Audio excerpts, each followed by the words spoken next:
Okay hey all right and welcome to all in today's discussion. देखिए, forester exam यानी कि Uttarakhand one दरोगा का एग्ज़ाम 11 जून 2023 है। तो आज से हमारी जो प्रैक्टिस सेट की सीरीज है वो स्टार्ट हो जाएगी।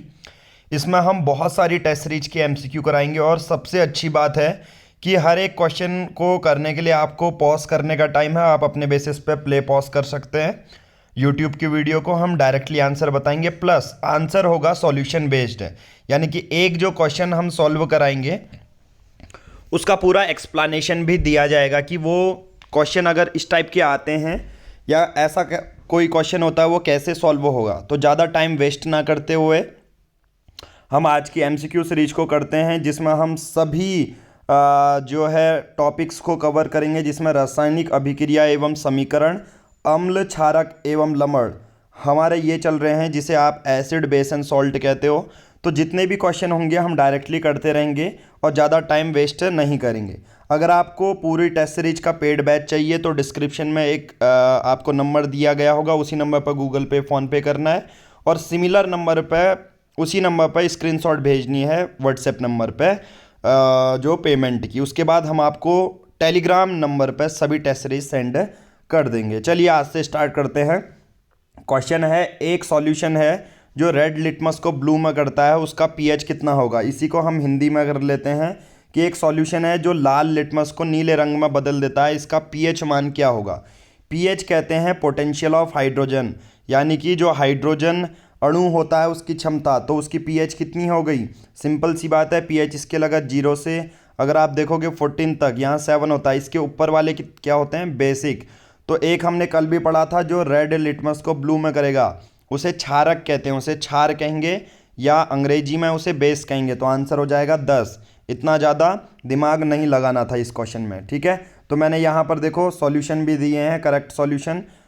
रेड लिटमस ये बेसिक क्षार बना देता है, ये आप सबको पता होना चाहिए। चलिए, ये क्वेश्चन बहुत इंपॉर्टेंट है।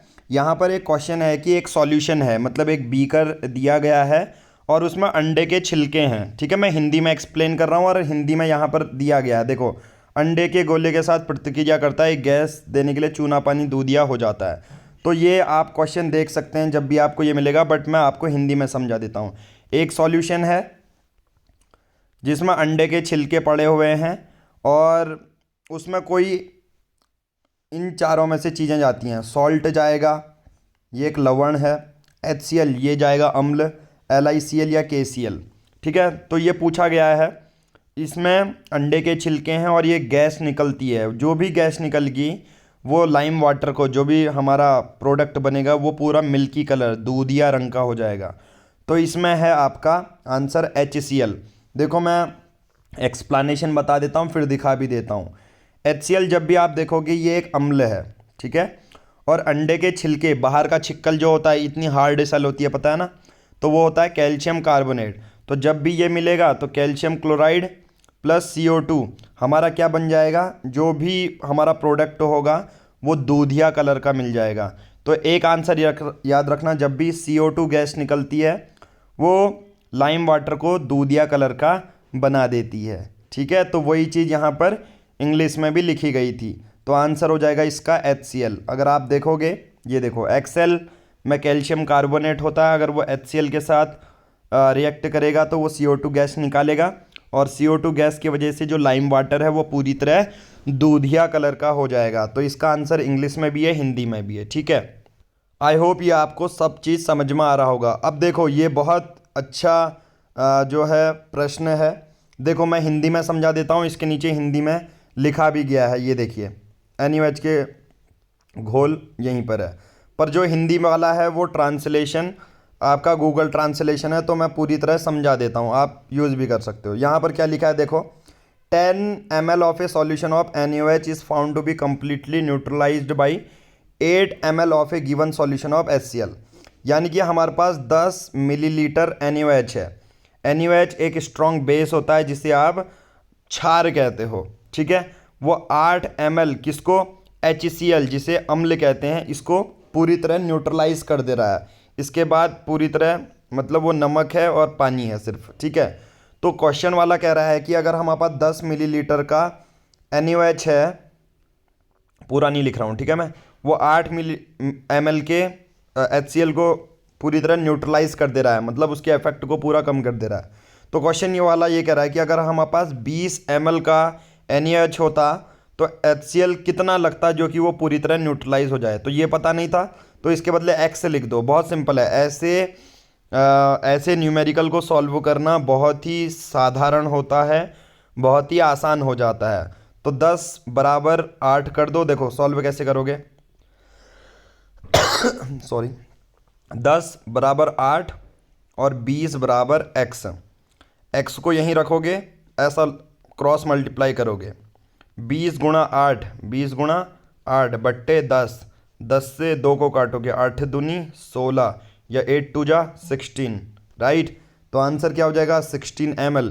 ऐसे क्वेश्चन में भी पूछा जा सकता है, इसलिए आपको पता होना चाहिए ऐसे कैसे क्वेश्चन सॉल्व करते हैं, ठीक है। यहाँ पर पूरा हिंदी में भी दिया गया है, सॉल्यूशन मैंने पूरा करके दिखाया है। ये देखो 8 इंटू 2 16 ml करके कैसे होता है, राइट। चलिए अब बहुत इंपॉर्टेंट क्वेश्चन है, which one of the following types of medicine used for treatment of indigestion. आप सबको पता है इंडाइजेशन कब होता है। इसमें 4 ऑप्शन है, एंटीबायोटिक, एनाल्जेसिक, एंटासिड्स और एंटीसेप्टिक। आप सबको सॉरी फॉर द पॉज, बीच में कॉल आ गया था और कॉल एक्सेप्ट करना ज़रूरी है। ये आपके वंदरोगा जो वीडियो के बैच हैं उस पर बहुत सारे बच्चे क्वेश्चन कर रहे हैं कि सर टेस्ट सीरीज जल्दी करवाइए, 50 दिन बच्चे हैं, तो उसके लिए हम आगे को करवा रहे हैं। देखिए क्वेश्चन ये कहता है कि अगर हम खाना खा लेते हैं, ठीक है, कोई भी खाना खाते हैं, तो वो हमारे पेट के अंदर अम्ल यानी कि एसिड की मात्रा बढ़ा देता है। सिंपल सी बात है, खाने में जनरली शुगर होता है। कोई कहता है सर मैं तो नमकीन खाना खाता हूँ, मैंने तो खिचड़ी खाई, फिर भी क्या एसिड बढ़ जाएगा। यस, हमारे डाइजेशन की प्रोसेस में हमारा जो स्टोमक में एक HCl रिलीज होता है, वो हम आगे पढ़ेंगे, ऑलरेडी पढ़ाया भी हुआ है वैसे, इससे पहले की क्लासेस आप देख लोगे तो, ठीक है, लास्ट क्लास आप देखो। तो मैं आपको दिखा देता हूँ। सबसे पहले देखिए, आप सिविल सहयोगी चैनल पर जाएंगे तो ऑलरेडी ये एक दिन पहले की है, सॉल्ट वाला पूरा चैप्टर इसमें पढ़वाया है। डबल सॉल्ट क्या होता है, कॉम्प्लेक्स सॉल्ट क्या होता है। लाइव वाले सेक्शन में जाएंगे सिविल सहयोगी के, तो यहाँ पर ऑलरेडी जो पुरानी क्लास हैं, क्लास 2 क्लास 3 सीक्वेंस में मिल जाएगी, तो आप इसको चेकआउट कर सकते हैं।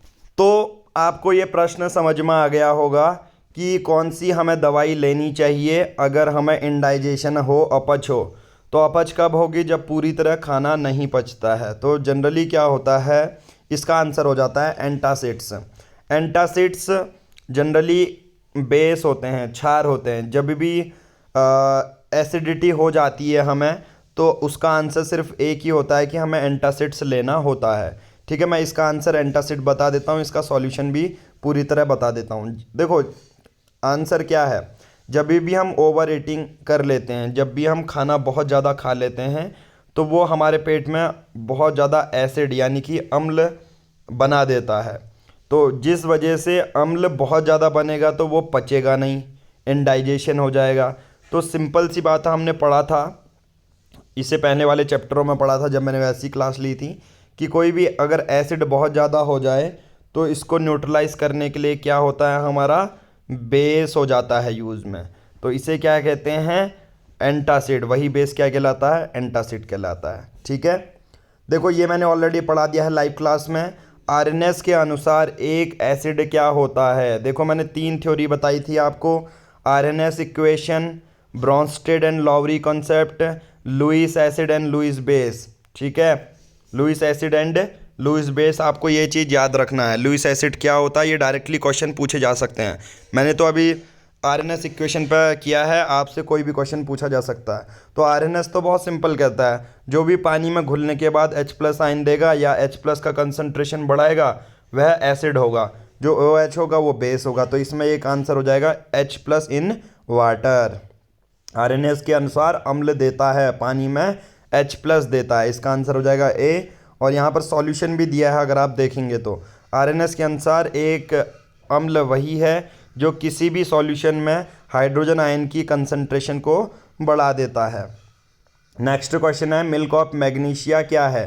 देखो अभी मैंने जैसे बोला था, जब भी हम बहुत ज़्यादा खाना खा लेते हैं तो अपच हो जाती है और मतलब एसिड की मात्रा बहुत ज़्यादा बढ़ जाती है, उसको कम करने के लिए हमें कोई बेस लेना पड़ता है।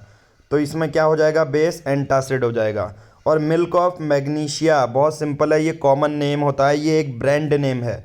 जब आप मेडिकल स्टोर में जाओगे तो आप कहोगे मिल्क ऑफ मैग्नीशिया, वो तुरंत समझ जाएगा। आप कहोगे सर मुझे मैग्नीशियम हाइड्रोक्साइड दे दो, वो नहीं समझेगा। तो इसी का मिल्क ऑफ मैग्नीशिया कहते हैं, एंटासिड। और ये एक तरह का क्षार की तरह काम करता है, यानी कि अम्ल जब हमारे पेट में बहुत ज़्यादा होता है तो वो न्यूट्रलाइज कर देता है। ठीक है, मैग्नीशिया का दूध एक तरह का एंटासिड होता है। ठीक है, एक तरह का क्या होता है, एंटासिड। एंटासिड मैंने अभी बताया एक ऐसी चीज़ जो कॉन्स्टिपेशन को दूर करने के लिए होती है, जो पेट में अपच हो जाती है उसको दूर करने के लिए हम एंटासिड लेते हैं। जैसे हार्ट बर्न, जब कभी कभी चेस्ट में हमारी छाती में बहुत तेज से दर्द होता है, आपको पेट ऐसा लगता है खट्टा खट्टा हो चुका है, और अम्ल की वजह से पाचन पूरी तरह नहीं हो पाता। ठीक है, चलिए नेक्स्ट। इनमें से नोबल मेटल्स हैं जो डिज़ोल्व हो जाएंगे। आपके नोबल नाम से ही लग रहा ना, नोबल मतलब गोल्ड की बात की जा रही है, सिल्वर की बात की जा रही है, प्लेटिनियम की बात की जा रही है। तो इनको पिघलाने के लिए कौन सा सॉल्यूशन चाहिए होता है? क्या नॉर्मल HNO3 में यूज़ होता है? क्या HCl में घुल जाएगा? या एक्वारीजिया में घुल जाएगा? आंसर हो जाएगा इसका डी। इसके पीछे का मैं वजह पूरी बता देता हूँ सॉल्यूशन के साथ, पर मैं ऑलरेडी करा भी चुका हूँ। तो एक्वारीजिया में क्या होता है, एक HCl होता है, फिर उसमें HNO3 मिलाना पड़ता है। बट HCl का कंसंट्रेशन हम 3 रखेंगे, 3:1 के बेसिस पर इस सॉल्यूशन को हमने बनाना पड़ेगा।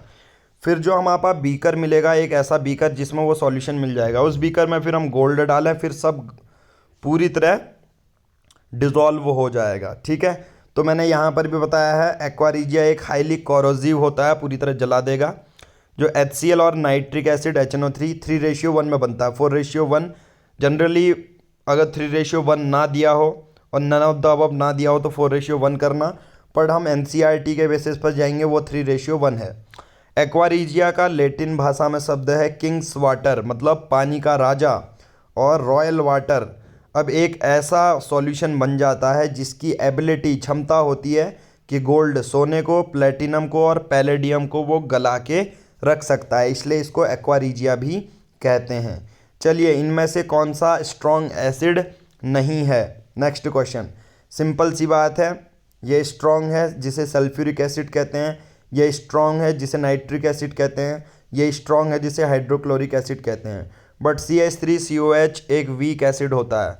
आप कहोगे सर वीक एसिड क्या रटूं क्या मैं? आंसर नहीं। इसकी प्रॉपर्टी क्या होती है, अगर ये पानी के साथ डिज़ोल्व हो जाए ना, पूरी तरह कंप्लीटली डिज़ोल्व हो जाएगा, डिसोशिएट हो जाएगा, ये पूरी तरह डिसोशिएट हो जाएगा। HCl पानी के साथ मिलेगा, पूरी तरह कंप्लीटली डिज़ोल्व हो जाएगा। बट ये वाला जो CH3COOH है वो वाटर के साथ डिज़ोल्व नहीं होता है, तो इसका आंसर हो जाएगा बी। यहाँ पर आंसर मैंने पूरा बताया है, HCl completely dissociate, almost completely, इसलिए ये स्ट्रॉन्ग एसिड है। बट दूसरी और CH3COH वीक एसिड है जो पूरी तरह डिसोशिएट नहीं होता। ये बहुत इंपॉर्टेंट है। सोडा ऐश क्या है? सोडा ऐश क्या है? वॉशिंग सोडे का दूसरा नाम ही सोडा ऐश है, तो कंफ्यूज मत होना। बहुत बार देखो, जब भी मैं ऐसे ला रहा हूँ तो वीडियो को पॉज कर दो अपने को चेक करने के लिए, वीडियो को पॉज करोगे तब होगा प्ले, क्योंकि MCQ है, लाइव MCQ चल रहे हैं। सोचो, अब मैं इतनी जल्दी जल्दी पढ़ा रहा हूँ तो इसका मतलब ये नहीं है, या तो एक बार पढ़ लो, याद होना चाहिए, बार बार यही वीडियो देखो, या ऐसा होना चाहिए कि यार पहले अटेम्प्ट कर लो।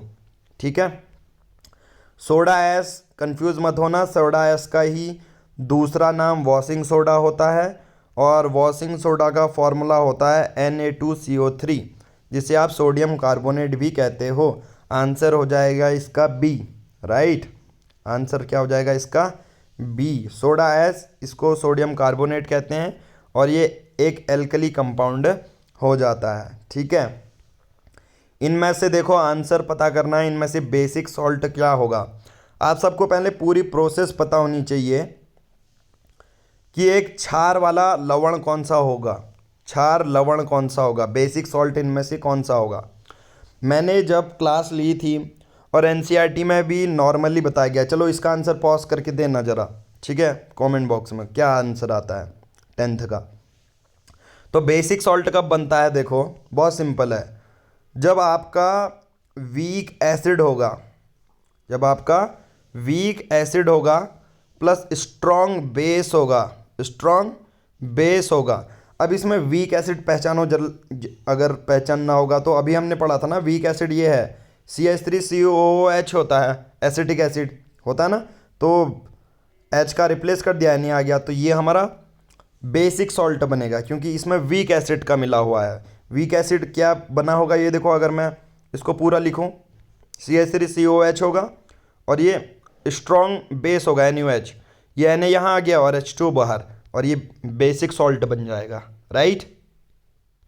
इसका सॉल्यूशन भी मैंने नीचे दिया गया होगा, ये देखिए, सॉल्ट ऑफ वीक एसिड और स्ट्रॉन्ग बेस, ये आपका हमारा बेसिक सॉल्ट बना देगा, ठीक है। चलिए, बहुत अच्छा क्वेश्चन है। इनमें से कौन सी मेथड, 4 ऑप्शन दिए गए हैं, बेस को प्रिपेयर करने के काम नहीं आता, यानी कि क्षार नहीं बनना चाहिए, क्षार नहीं बनना चाहिए। क्षार इनमें से किस में नहीं बनेगा बताओ। आपका अगर आप सी देखोगे अच्छे से तो आप कहोगे सर सी क्यों देखना है, क्योंकि सी को ही न्यूट्रलाइजेशन रिएक्शन कहते हैं। आप सबको पता है, जब भी एक एसिड बेस से मिलता है तो सॉल्ट प्लस वाटर देता है, ये मैंने बेसिक सी चीज़ हर एक लेक्चर में बताया है। जब भी एक एसिड बेस से मिलेगा तो लवण देगा, अम्ल क्षार से मिल रहा है तो लवण देगा, सॉल्ट देगा, ना कि बेस देगा। इसलिए सी आंसर गलत हो जाएगा यहाँ पर, इसलिए बोला कि बेस नहीं बन सकता, ठीक है। एक एसिड और बेस की प्रतिक्रिया यहाँ पर उत्तर हो जाएगा। चलिए नेक्स्ट करते हैं। ये जो नेक्स्ट इक्वेशन है वो आपकी एनसीईआरटी की इक्वेशन है और ये बहुत इम्पोर्टेंट है। फैट्स क्या होते हैं, वही कार्बन, हाइड्रोजन और ऑक्सीजन का कंपाउंड, वो C17 भी हो सकता है, H37O11 भी हो सकता है, प्लस NaOH, ठीक है। कभी भी याद रखना, सोडियम हाइड्रोक्साइड NaOH ये वाला बेस है और फैट्स मिले तो हमेशा याद रखना सोप बनाता है, साबुन बना देता है। ये मैंने ऑलरेडी बनवाया भी है, जब एक लेबोरेटरी में बच्चों से करवाया भी है ये, ठीक है। जब मैं एक फिजिकल एजुकेशन स्कूल में पढ़ाता था, ठीक है। इसमें सोप बनवाया है, कहने का मतलब बहुत सिंपल है। फैट्स ये मैंने ऑलरेडी एनसीईआरटी में क्लास में बता दिया है, तो इतना ज़्यादा करना है नहीं इसको। तो फैट्स और ये होगा तो सोप प्लस ग्लिसरॉल। ग्लिसरॉल क्या होता है, ग्लिसरॉल भी कार्बन, हाइड्रोजन और ऑक्सीजन का ही कंपाउंड होता है, ठीक है। इस पर ज़्यादा नहीं फोकस करना, यहाँ पर फोकस करना है। सोप बनाता है ये, 4 ऑप्शन दे देंगे, देखो, सोप साबुन बनेगा, कपड़ा बनेगा, पेपर बनेगा या लकड़ी बनेगा। तो सिंपल सी बात है, कभी भी फैट होगा और NaOH होगा तो हमेशा क्या बनाएगा, soap plus glycerol by product, साबुन मेन प्रोडक्ट बन जाएगा, ठीक है। ये वसा और NaOH तो यहाँ साबुन बना देगा वो। देखो यहाँ पर आंसर भी है, मैंने कहा हर एक आंसर के साथ आपको सॉल्यूशन भी बताऊंगा। सोप्स आर सोडियम और potassium salt of long fatty chain. जब भी फैट का मतलब एक तरह का ऑयल NaOH के साथ रिएक्ट करता है या KOH के साथ रिएक्ट करता है तो ये साबुन और ग्लिसरॉल बना देता है, ये चीज़ याद रखना है। पोटास अलम क्या है, simple salt, complex salt, acid salt, double salt. अगर मैं क्वेश्चन नंबर 13 आपको सॉल्व करने के लिए दे दूं खुद, तो आप इसको कैसे सॉल्व करोगे। पोटास फिटकरी क्या है, सरल नमक, जटिल नमक, एसिड नमक या डबल नमक। अगर पोटास अलम का फिटकरी का फॉर्मूला देखोगे, K2SO4 और Al2SO4, ज़्यादा आगे को याद करने की ज़रूरत नहीं है कि वाटर ऑफ क्रिस्टलाइजेशन क्या है, 5H2O है या 10H2O, उससे मतलब नहीं। तो मैंने आपको लाइव वाले लेक्चर में जो पहली वीडियो दिखाई थी उसमें बता दिया था। देखो सॉल्ट सल्फेट का सॉल्ट है, बट इसके ऊपर पोटेशियम भी लगा है, एल्युमिनियम भी लगा है, तो ये सिंपल सी बात, पहचानना बहुत सिंपल होता है, डबल सॉल्ट। कॉम्प्लेक्स सॉल्ट में मैंने बताया था लीगेंड होते हैं, लीगेंड चारों तरफ सेंट्रल मेटल आयन के होते हैं। सिंपल सॉल्ट जिसमें एक ही सॉल्ट होगा। एसिड सॉल्ट क्या होगा, जिसमें एसिडिक की मात्रा ज़्यादा होगी, सिंपल सी बात है, मतलब स्ट्रॉन्ग एसिड होगा अगर जज करना है। बेसिक सॉल्ट पता किया था ना इससे पहले ये। तो पोटास अलम का अगर फॉर्मूला देखोगे K2SO4 Al2SO4, H2O, इससे कुछ मतलब मत रखो, इससे मतलब रखो। देखो SO4 सल्फेट है, यहाँ पर ही SO4, बट यहाँ पर दो कंपाउंड है K2। देखो यहाँ K2 है, यहाँ Al2 है, दोनों के पीछे सल्फेट लगा ना, तो इसलिए डबल सॉल्ट है ये मैंने पहचानने की ट्रिक ऑलरेडी क्लास में बता चुका हूँ। यहाँ पर सोडियम हाइड्रोजन कार्बोनेट क्या होता है, ये होता है वॉशिंग सोडा, ठीक है, मतलब बेकिंग सोडा, वॉशिंग सोडा नहीं। वॉशिंग सोडा तो होता है Na2CO3, बेकिंग सोडा हो जाएगा आपका NaHCO3, NaHCO3, ठीक है, ये आपका हो जाएगा। तो आज की इस वीडियो में वैसे हम इतना ही करते हैं, आगे की वीडियो में 14 से ज़्यादा क्वेश्चन कवर करेंगे और आगे की टेस्ट सीरीज कैसे लेनी है वो भी शो कर देता हूँ। देखिए ये टेस्ट सीरीज हमने चैप्टर वाइज MCQ बनाई हैं और उसके बाद दूसरी टेस्ट सीरीज भी हम इंक्लूड कर देंगे। देखिए टेस्ट सीरीज लेने के लिए बहुत सिंपल है, आपको दिए गए नंबर पर ये बैंक है, इस इंडियन इलाहाबाद बैंक के बदले यहाँ पर आपको इंडियन बैंक कर देना है बस, बाकी सब सेम है, ठीक है। और आपको सबसे बेहतरीन तरीका है कि आप किसी भी दूसरे के नंबर से गूगल पे फ़ोन पे कर सकते हैं इस नंबर पर, उसकी स्क्रीनशॉट सेम नंबर पर हमें व्हाट्सएप करनी है, हम आपको आपके टेलीग्राम नंबर पर सभी टेस्ट सीरीज सेंड कर देंगे, ठीक है। आगे वीडियो आपको मिलते रहेंगे। आज की इस वीडियो में इतना ही। Thank you, have a nice day.